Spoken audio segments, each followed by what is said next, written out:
Harry Potter and the Philosopher's Stone, Chapter 1. The Boy Who Lived. Mr. and Mrs. Dursley of number 4 Privet Drive were proud to say that they were perfectly normal, thank you very much.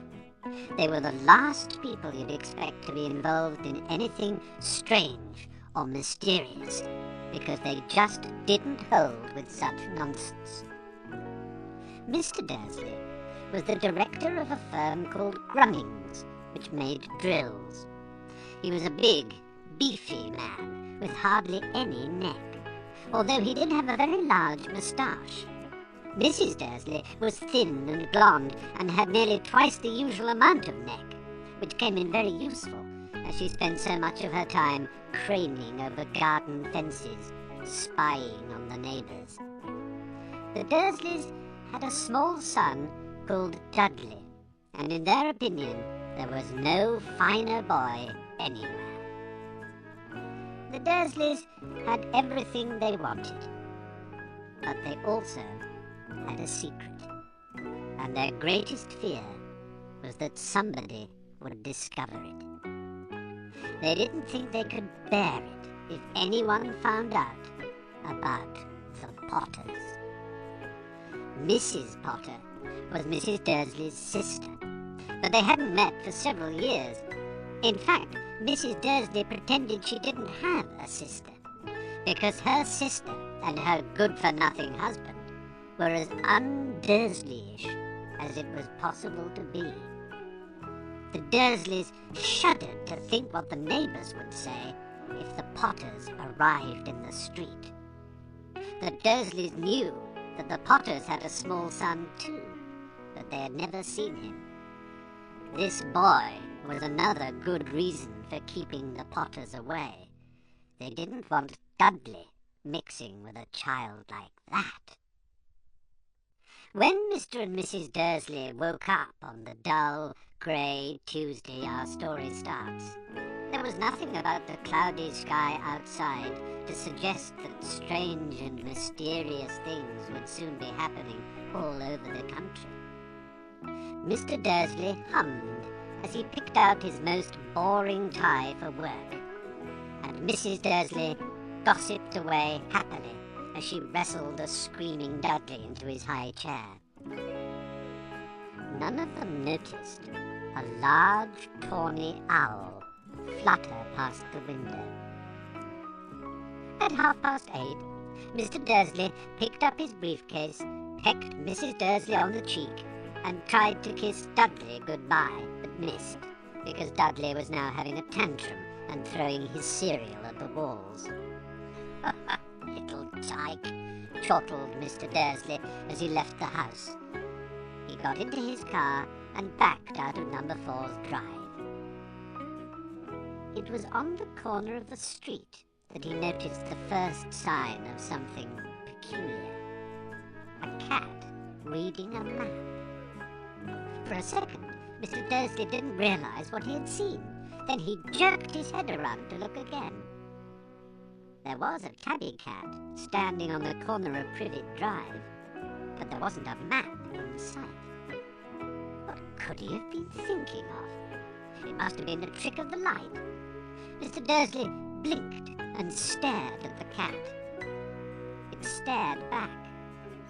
As Mr. Dursley drove around the corner and up the road, he watched the cat in his mirror. It was now reading the sign that said Privet Drive. No, looking at the sign. Cats couldn't read maps or signs. Mr. Dursley gave himself a little shake and put the cat out of his mind.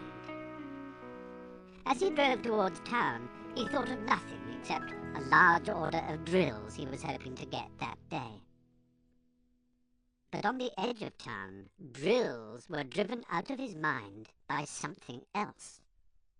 As he sat in the usual morning traffic jam, he couldn't help noticing that there seemed to be a lot of strangely dressed people about. People in cloaks. Mr. Dursley couldn't bear people who dressed in funny clothes, the get-ups you saw on young people. He supposed this was some stupid new fashion. He drummed his fingers on the steering wheel, and his eyes fell on a huddle of these weirdos standing quite close by. They were whispering excitedly together. Mr. Dursley was enraged to see that a couple of them weren't young at all. Why, that man had to be older than he was, and wearing an emerald green cloak. The nerve of him! But then it struck Mr. Dursley that this was probably some silly stunt.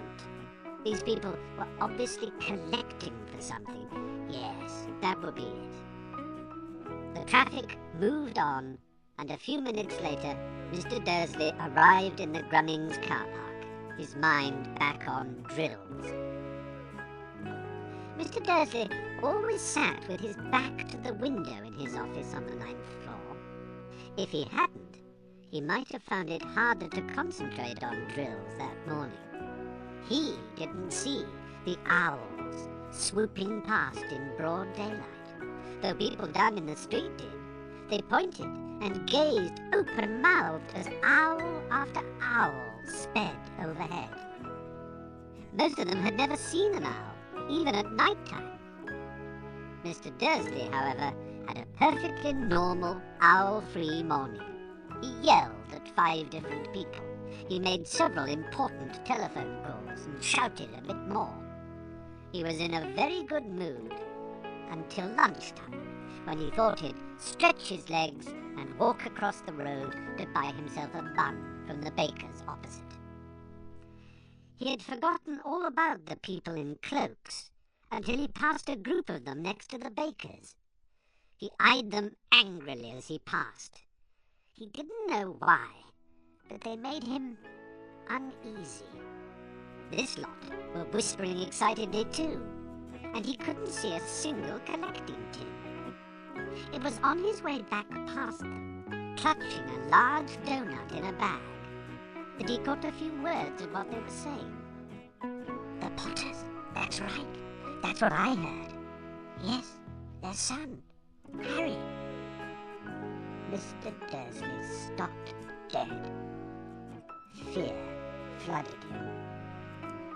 He looked back at the whisperers as if he wanted to say something to them, but thought better of it.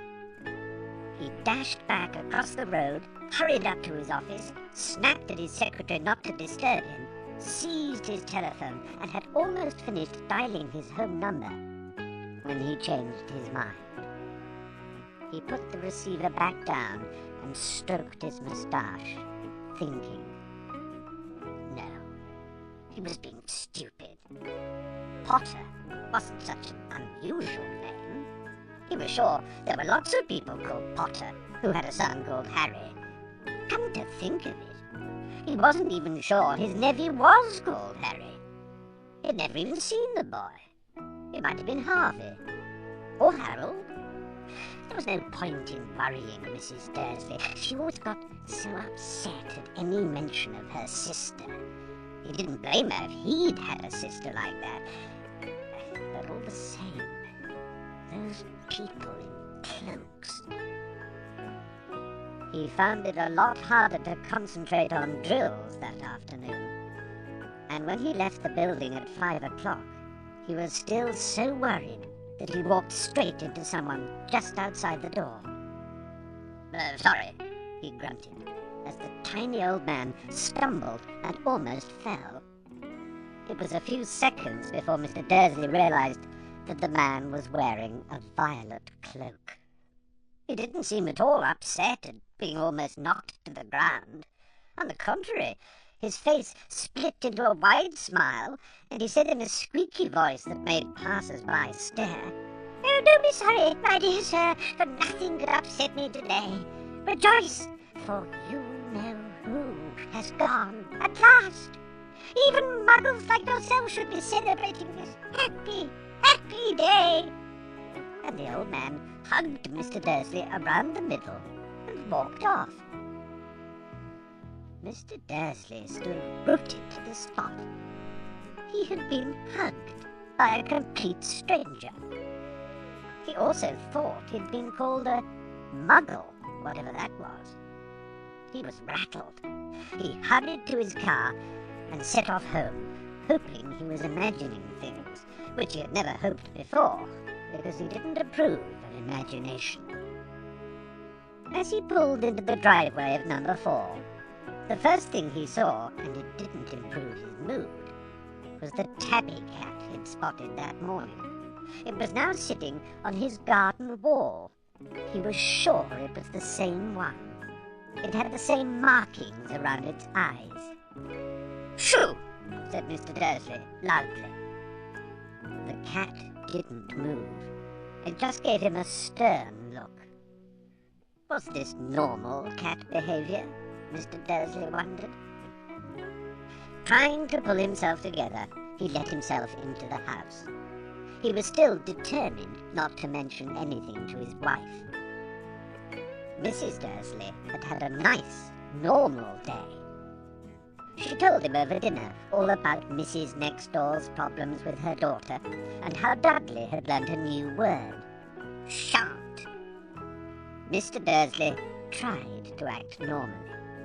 When Dudley had been put to bed, he went into the living room in time to catch the last report on the evening news.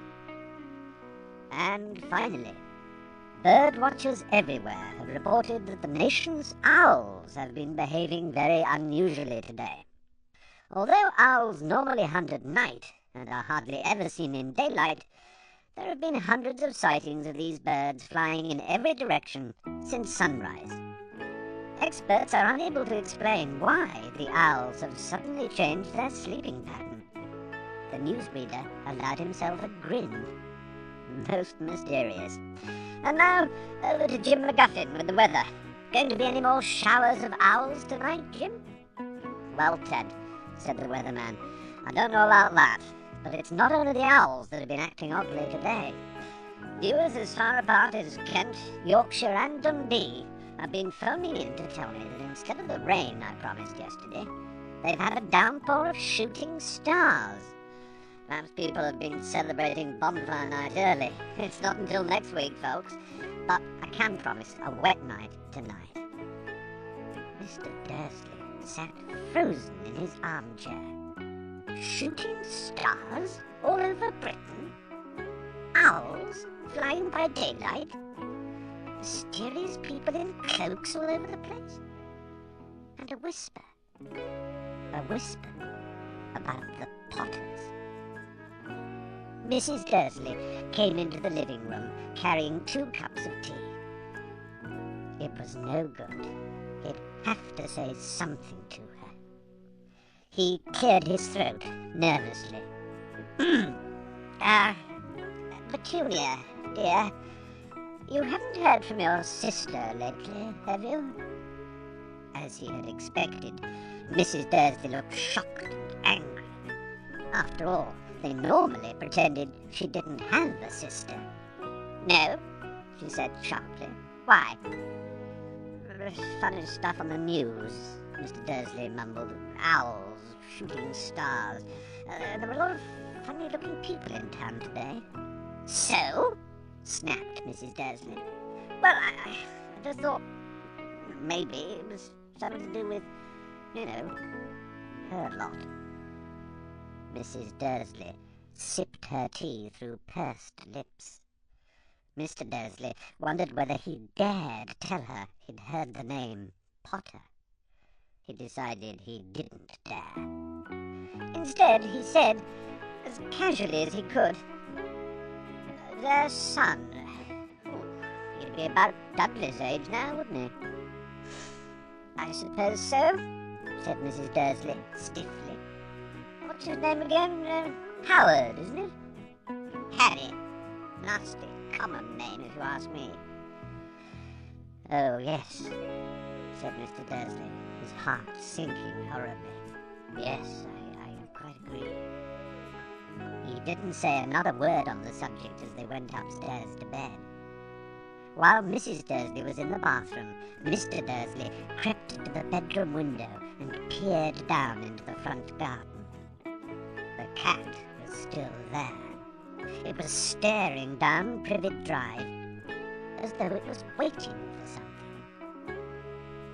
Was he imagining things? Could all this have anything to do with the Potters? If it did, if it got out that they were related to a pair of... Well, he didn't think he could bear it. The Dursleys got into bed. Mrs. Dursley fell asleep quickly, but Mr. Dursley lay awake, turning it all over in his mind. His last comforting thought before he fell asleep was that even if the Potters were involved, there was no reason for them to come near him and Mrs. Dursley. The Potters knew very well what he and Petunia thought about them and their kind. He couldn't see how he and Petunia could get mixed up in anything that might be going on. He yawned and turned over. It couldn't affect them. How very wrong he was. Mr. Dursley might have been drifting into an uneasy sleep, but the cat on the wall outside was showing no sign of sleepiness. It was sitting as still as a statue, its eyes fixed unblinkingly on the far corner of Privet Drive. It didn't so much as quiver when a car door slammed in the next street, nor when two owls swooped overhead. In fact, it was nearly midnight before the cat moved at all. A man appeared on the corner the cat had been watching, appeared so suddenly and silently, you'd have thought he'd just popped out of the ground. The cat's tail twitched, and its eyes narrowed. Nothing like this man had ever been seen in Privet Drive. He was tall, thin, and very old, judging by the silver of his hair and beard, which were both long enough to tuck into his belt. He was wearing long robes, a purple cloak which swept the ground, and high-heeled, buckled boots. His blue eyes were light, bright, and sparkling behind half-moon spectacles, and his nose was very long and crooked, as though it had been broken at least twice. This man's name was Albus Dumbledore. Albus Dumbledore didn't seem to realize that he had just arrived in a street where everything from his name to his boots was unwelcome. He was busy rummaging in his cloak, looking for something. But he did seem to realize he was being watched, because he looked up suddenly at the cat, which was still staring at him from the other end of the street. For some reason, the sight of the cat seemed to amuse him. He chuckled and muttered, "I should have known." He had found what he was looking for in his inside pocket. It seemed to be a silver cigarette lighter. He flicked it open, held it up in the air, and clicked it. The nearest street lamp went out with a little pop. He clicked it again. The next lamp flickered into darkness. 12 times he clicked the put outer, until the only lights left in the whole street were 2 tiny pinpricks in the distance, which were the eyes of the cat watching him. If anyone looked out of their window now, even beady-eyed Mrs. Dursley, they wouldn't be able to see anything that was happening down on the pavement. Dumbledore slipped the put outer back inside his cloak and set off down the street towards number 4, where he sat down on the wall next to the cat. He didn't look at it, but after a moment he spoke to it. "Fancy seeing you here, Professor McGonagall." He turned to smile at the tabby, but it had gone. Instead, he was smiling at a rather severe-looking woman who was wearing square glasses exactly the shape of the markings the cat had had around its eyes. She, too, was wearing a cloak, an emerald one. Her black hair was drawn into a tight bun. She looked distinctly ruffled. "How did you know it was me?" she asked. "My dear Professor, I have never seen a cat sit so stiffly. You'd be stiff if you'd been sitting on a brick wall all day, said Professor McGonagall. All day? When you could have been celebrating? Oh, I must have passed a dozen feasts and parties on my way here. Professor McGonagall sniffed angrily. Oh, yes, everyone's celebrating all right, she said impatiently. You'd think they'd be a bit more careful, but no, even the Muggles have noticed something's going on. It was on their news. She jerked her head back at the Dursleys' dark living room window. I heard it. Flocks of owls, shooting stars. Well, they're not completely stupid. They were bound to notice something. Shooting stars down in Kent. I bet that was Daedalus Diggle. He never had much sense. Oh, you can't blame them, said Dumbledore gently. We've had precious little to celebrate for 11 years. I know that, said Professor McGonagall irritably, but that's no reason to lose our heads. People are being downright careless, out on the streets in broad daylight, not even dressed in Muggle clothes, swapping rumours. She threw a sharp, sideways glance at Dumbledore here, as though hoping he was going to tell her something, but he didn't. So she went on. A fine thing it would be if, on the very day you-know-who seems to have disappeared at last, the Muggles found out about us all. I suppose, he really has gone, Dumbledore? It certainly seems so, said Dumbledore. We have much to be thankful for. Would you care for a sherbet lemon? A what? A sherbet lemon. They're a kind of Muggle sweet I'm rather fond of. No, thank you, said Professor McGonagall coldly, as though she didn't think this was the moment for sherbet lemons. As I say, even if you-know-who has gone, my dear Professor, surely a sensible person like yourself can call him by his name. All this you-know-who nonsense. For 11 years, I've been trying to persuade people to call him by his proper name. Voldemort. Professor McGonagall flinched, but Dumbledore, who was unsticking 2 sherbet lemons, seemed not to notice. It won't get so confusing if we keep saying you-know-who. I've never seen any reason to be frightened of saying Voldemort's name. I know you haven't, said Professor McGonagall, sounding half exasperated, half admiring. But you're different. Everyone knows you're the only one Voldemort was frightened of. You flatter me, said Dumbledore calmly. Voldemort had powers I will never have. Only because you're too, well, noble to use them. Lucky it's dark. I haven't blushed so much since Madame Pomfrey told me she liked my new earmuffs. Professor McGonagall shot a sharp look at Dumbledore and said, The owls are nothing to the rumours that are flying around. You know what everyone's saying about why he's disappeared? About what finally stopped him? It seemed that Professor McGonagall had reached the point she was most anxious to discuss, the real reason she had been waiting on a cold, hard wall all day. For neither as a cat nor as a woman had she fixed Dumbledore with such a piercing stare as she did now.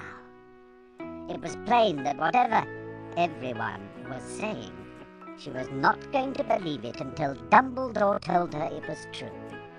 Dumbledore, however, was choosing another sherbet lemon and did not answer. What they're saying, she pressed on, is that last night Voldemort turned up in Godric's Hollow.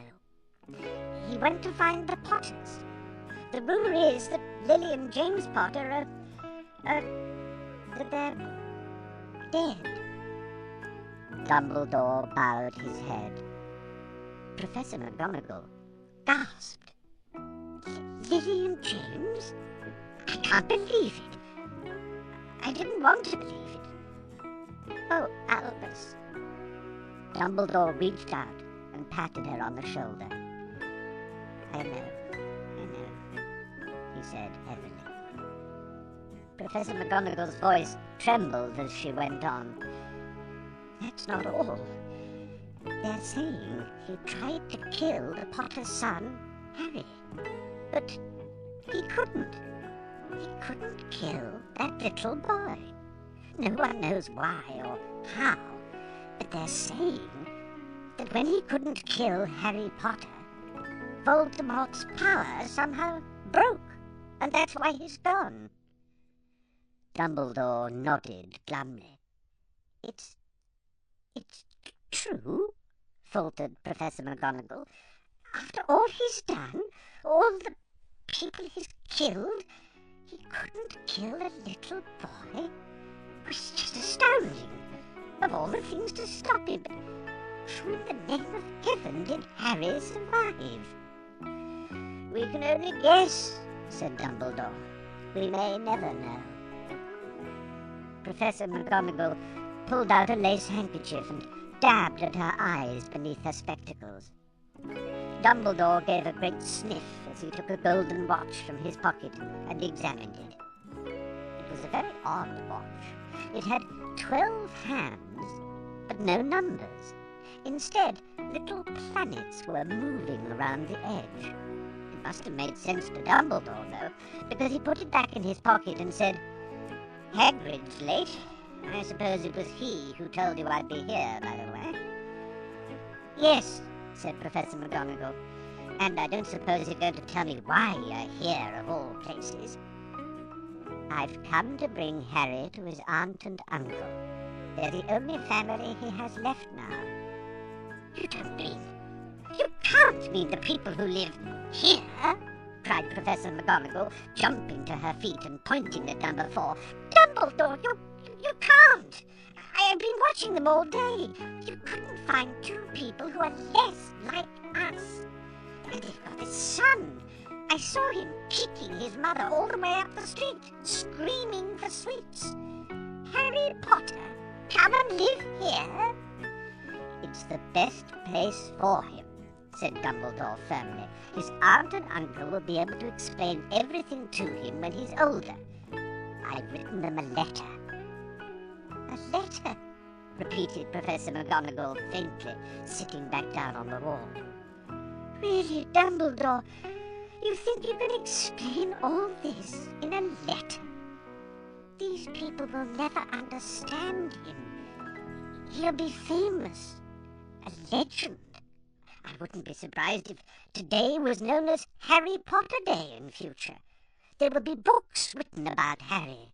Every child in our world will know his name. Exactly, said Dumbledore, looking very seriously over the top of his half-moon glasses. It would be enough to turn any boy's head. Famous before he can walk and talk. Famous for something he won't even remember. Can't you see how much better off he'll be growing up away from all that until he's ready to take it?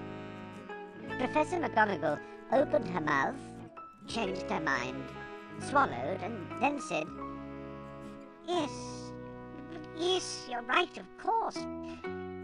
But how is the boy getting here, Dumbledore? She eyed his cloak suddenly, as though she thought he might be hiding Harry underneath it. Hagrid's bringing him. You think it wise to trust Hagrid with something as important as this? I would trust Hagrid with my life, said Dumbledore. I'm not saying his heart isn't in the right place, said Professor McGonagall grudgingly, but you can't pretend he's not careless. He does tend to... What was that? A low rumbling sound had broken the silence around them. It grew steadily louder as they looked up and down the street for some sign of a headlight. It swelled to a roar as they both looked up at the sky, and a huge motorbike fell out of the air and landed on the road in front of them. If the motorbike was huge, it was nothing to the man sitting astride it. He was almost twice as tall as a normal man and at least 5 times as wide. He looked simply too big to be allowed, and so wild. Long tangles of bushy black hair and beard hid most of his face. He had hands the size of dustbin lids, and his feet in their leather boots were like baby dolphins. In his vast, muscular arms, he was holding a bundle of blankets. "Hagrid," said Dumbledore, sounding relieved. "At last! And where did you get that motorbike?" "Borrowed it, Professor Dumbledore, sir," said the giant, climbing carefully off the motorbike as he spoke. "Young Sirius Black lent it me." "I've got him, sir." "No problems, were there?" "No, sir. House was almost destroyed, but I got him out all right before the muggles started swarming round. He fell asleep as we was flying over Bristol." Dumbledore and Professor McGonagall bent forward over the bundle of blankets. Inside, just visible, was a baby boy, fast asleep. Under a tuft of jet black hair over his forehead, they could see a curiously shaped cut, like a bolt of lightning. "Is that where?" whispered Professor McGonagall. "Yes," said Dumbledore. "He'll have that scar forever." "Couldn't you do something about it, Dumbledore?" "Even if I could, I wouldn't. Scars can come in useful. I have one myself above my left knee, which is a perfect map of the London Underground. Well, give him here, Hagrid. They'd better get this over with." Dumbledore took Harry in his arms and turned towards the Dursleys' house. Could I say goodbye to him, sir?" asked Hagrid. He bent his great shaggy head over Harry and gave him what must have been a very scratchy, whispery kiss.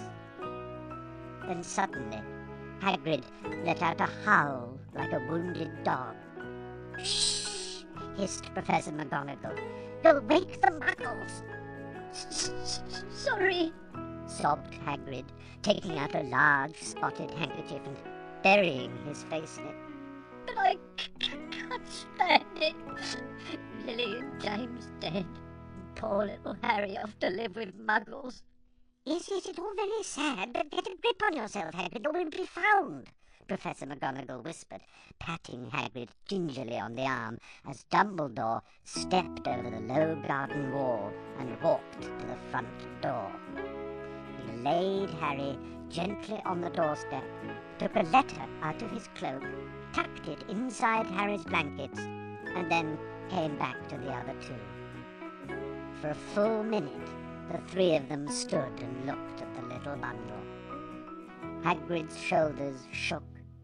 Professor McGonagall blinked furiously, and the twinkling light that usually shone from Dumbledore's eyes seemed to have gone out. "Well," said Dumbledore finally, "that's that. We've no business staying here. We may as well go and join the celebrations." "Yeah," said Hagrid in a very muffled voice. "I'll be taking Sirius's bike back. Good night, Professor McGonagall. Professor Dumbledore, sir." Wiping his streaming eyes on his jacket sleeve, Hagrid swung himself onto the motorbike and kicked the engine into life. With a roar, it rose into the air and off into the night. "I shall see you soon, I expect, Professor McGonagall," said Dumbledore, nodding to her. Professor McGonagall blew her nose in reply. Dumbledore turned and walked back down the street. On the corner, he stopped and took out the silver put-outer. He clicked it once, and 12 balls of light sped back to their street lamps, so that Privet Drive glowed suddenly orange, and he could make out a tabby cat slinking around the corner at the other end of the street. He could just see the bundle of blankets on the step of number 4. "Good luck, Harry," he murmured. He turned on his heel, and with a swish of his cloak, he was gone. A breeze ruffled the neat hedges of Privet Drive, which lay silent and tidy under the inky sky, the very last place you would expect astonishing things to happen. Harry Potter rolled over inside his blankets without waking up. One small hand closed on the letter beside him, and he slept on, not knowing he was special, not knowing he was famous, not knowing he would be woken in a few hours' time by Mrs. Dursley's scream as she opened the front door to put out the milk bottles, nor that he would spend the next few weeks being prodded and pinched by his cousin Dudley. He couldn't know that at this very moment people meeting in secret all over the country were holding up their glasses and saying in hushed voices, "To Harry Potter, the boy who lived."